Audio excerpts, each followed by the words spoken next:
वृषभ राशि के जातकों, आज का यह विश्लेषण किसी सामान्य राशिफल की तरह नहीं है, बल्कि यह आपके जीवन में आने वाले एक बड़े ग्रहीय परिवर्तन का बहुत ही सूक्ष्म और ज्योतिषीय अध्ययन है। आज हम 27 जुलाई से 11 दिसंबर 2026 तक चलने वाले पूरे 138 दिनों के चक्र को गहराई से समझेंगे। यह वो समय है जब आपको बाहरी दिखावे से दूर रहकर अपने आंतरिक सुकून और अपनी स्थिरता पर सबसे अधिक फोकस करना होगा। इस विश्लेषण में हम शनिदेव के वक्री होने, उनके चेष्टा बल, आपके पिछले कर्मों के हिसाब और विशेष ग्रहीय योगों के वैज्ञानिक और ज्योतिषीय तथ्यों पर बात करेंगे, ताकि आप अपने करियर और जीवन के लिए एकदम सही और सटीक दिशा का चयन कर सकें। सबसे पहले अपनी जन्म पत्रिका को अपने मन की आंखों के सामने रखिए। यदि आपके लग्न में यानी कुंडली के ठीक ऊपर बीचों बीच वाले खाने में 2 नंबर लिखा है, तो यह आपका वृषभ लग्न है। और आपकी कुंडली के 11वें भाव में जहां 12 नंबर यानी मीन राशि लिखी है, वहां पर श अक्षर या अंग्रेजी का प्लस चिन्ह बना होगा, या फिर व लिखकर वक्री अवस्था को दर्शाया गया होगा। वैदिक ज्योतिष के प्राचीन सिद्धांतों के अनुसार वृषभ राशि के लिए शनिदेव कोई साधारण ग्रह नहीं है। वे नवमेश हैं, यानी आपके भाग्य और धर्म के स्वामी हैं, और साथ ही वे दशमेश हैं, अर्थात आपके कर्म और बिजनेस के अधिपति हैं। अब भाग्य और कर्म दोनों का यह अधिपति आपके 11वें भाव में यानी लाभ और कैश फ्लो के भाव में जाकर बैठा है। यह कोई छोटी खगोलीय घटना नहीं है, बल्कि आपके जीवन के आर्थिक और व्यावसायिक ढांचे को पूरी तरह से नया आकार देने वाला एक अत्यंत महत्वपूर्ण योग है। अब इस खगोलीय तथ्य को समझते हैं कि 27 जुलाई को असल में क्या होने वाला है। 27 जुलाई को शनिदेव वक्री हो रहे हैं। इस वक्री शब्द को लेकर अक्सर लोगों के मन में अनावश्यक भय उत्पन्न हो जाता है कि ग्रह विपरीत दिशा में चलने लगा है। विज्ञान के दृष्टिकोण से इसे समझना आवश्यक है, क्योंकि कोई भी ग्रह अपनी कक्षा में कभी उल्टा नहीं चलता, बल्कि ये केवल पृथ्वी के सापेक्ष एक दृष्टिभ्रम है, एक ऑप्टिकल इल्यूजन है। इसे आप इस तरह समझ सकते हैं कि जैसे आप एक रुकी हुई ट्रेन में बैठे हों और आपके बगल से कोई दूसरी ट्रेन बहुत तेजी से आगे निकल जाए, तो आपको क्षण भर के लिए प्रतीत होता है कि आपकी ट्रेन पीछे जा रही है। ठीक यही स्थिति वक्री अवस्था कहलाती है। सूर्य के प्रकाश का उदाहरण ले। सुबह के समय सूरज की किरणें तेज गति से आती हैं, परंतु उनमें वह तीव्रता नहीं होती। लेकिन दोपहर 12 बजे जब सूर्य बिल्कुल आपके सिर के ऊपर होता है, तो वह एकदम ठहरा हुआ और स्थिर प्रतीत होता है, जबकि उस समय उसकी ऊर्जा और ऊष्मा सबसे अधिक तीखी होती है। इसी प्रकार वक्री ग्रह में एक ठहराव आ जाता है। उसकी प्रकृति अत्यंत गंभीर हो जाती है और उसकी परिणाम देने की क्षमता अत्यधिक तीव्र हो जाती है। महर्षि पाराशर ने अपने होरा शास्त्र में अत्यंत स्पष्ट शब्दों में यह उल्लेख किया है कि वक्री ग्रह का चेष्टा बल इतना अधिक बढ़ जाता है कि वह एक उच्च ग्रह के समान परिणाम देने लगता है, मानो शनि तुला राशि में बैठकर अपनी पूरी शक्ति का प्रदर्शन कर रहे हों। सारावली ग्रंथ के 5वें अध्याय में भी इसका उल्लेख मिलता है, जहां कहा गया है, क्वचित राज्यम, क्वचित पूजाम, क्वचित द्रव्यम, क्वचित यशः, जिसका सीधा अर्थ यह है कि ऐसा चेष्टा बली ग्रह अचानक आपको राजसत्ता, उच्च पद, असीम धन या बहुत बड़ा यश प्रदान करने की क्षमता रखता है। यद्यपि इसके परिणाम अत्यंत अप्रत्याशित और विचित्र प्रकृति के होते हैं।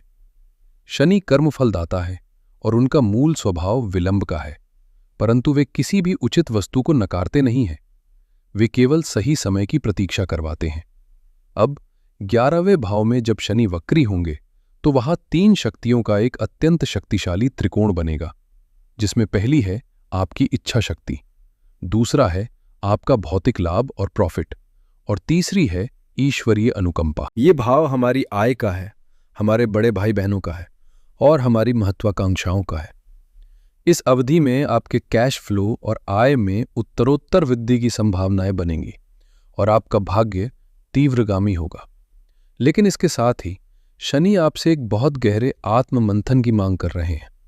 आपको अपनी वर्तमान आयु और अपनी वास्तविक परिस्थितियों के अनुसार अपनी आर्थिक स्थिति का बहुत ही यथार्थवादी पुनर्मूल्यांकन करना होगा। उदाहरण के लिए, यदि आपकी आयु अभी 22 या 25 वर्ष के आसपास है, तो आपको बहुत बड़े वित्तीय जोखिम लेने की बजाय छोटी छोटी और निरंतर बचत पर ध्यान केंद्रित करना चाहिए, जैसे कि आप म्यूचुअल फंड या सोने में सुरक्षित निवेश कर सकते हैं। यदि आप 45 वर्ष की आयु पार कर चुके हैं और आपके पास कुछ संचित पूंजी है, तो आपको ये विचार करना चाहिए कि क्या आपको कोई कृषि भूमि या कोई सुरक्षित अचल संपत्ति खरीदनी चाहिए। और यदि आप 60 वर्ष की आयु में हैं, तो आपका संपूर्ण फोकस अपने संचित धन को सुरक्षित करने और पूर्ण शांति के साथ अपना जीवन व्यतीत करने पर होना चाहिए। अपनी इच्छाओं और महत्वाकांक्षाओं का भी एक यथार्थवादी ऑडिट करना इस समय अत्यंत आवश्यक है, क्योंकि 11वां भाव हमारी इच्छाओं को नियंत्रित करता है। ऐसा संभव है कि आपके पास लिक्विड कैश आ जाए और आपका मन करे कि केवल समाज में अपना रुतबा दिखाने के लिए 50 लाख की कोई बहुत महंगी इलेक्ट्रिक गाड़ी खरीद ली जाए। वक्री शनि आपको यहां रुकने और विचार करने का संकेत देते हैं।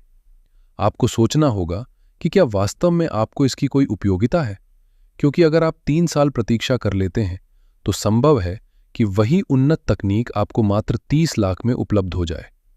अतः जो इच्छाएं आपको नैतिक या आर्थिक रूप से अस्थिर कर सकती हैं, उन्हें आपको तुरंत त्याग देना चाहिए। यहां मैं आपको एक बहुत ही सूक्ष्म और गहरा ज्योतिषीय रहस्य समझाना चाहता हूं, जिसे आधुनिक संदर्भ में बबल इफेक्ट या झाग का प्रभाव कहा जा सकता है। शनिदेव मूल रूप से वायु तत्व के ग्रह हैं और उनका स्वभाव अत्यंत शुष्क है। वे वर्तमान में जिस मीन राशि में गोचर कर रहे हैं वो पूर्णतः जल तत्व की राशि है और अभी वे रेवती नक्षत्र में स्थित है, जिसके अधिपति देवता पूषण है, जो पोषण का प्रतिनिधित्व करते हैं। अब आप वैज्ञानिक दृष्टिकोण से विचार करें कि जब जल के भीतर वायु का प्रवेश होता है तो स्वाभाविक रूप से झाग उत्पन्न होता है, बबल्स बनते हैं।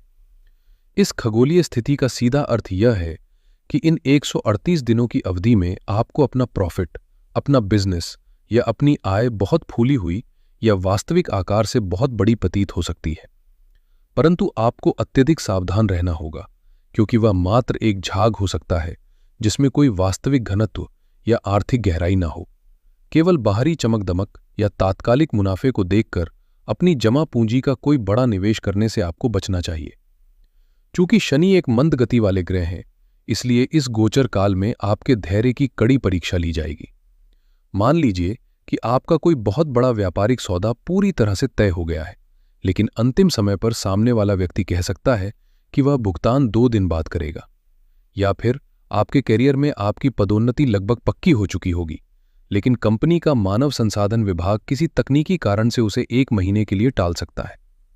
स्वाभाविक है कि ऐसी परिस्थितियों में आपको मानसिक झल्लाहट होगी, मन में एग्रेशन और क्रोध उत्पन्न होगा, परंतु आपको अपनी मानसिक स्थिरता नहीं खोनी है और ना ही किसी पर चिड़चिड़ाना है। आपको अपना पूर्ण धैर्य, अपनी अंतर्निहित न्यायप्रियता और अपना सेवा भाव निरंतर बनाए रखना है। वृषभ राशि के जातकों, आपकी राशि के स्वामी स्वयं शुक्रदेव है।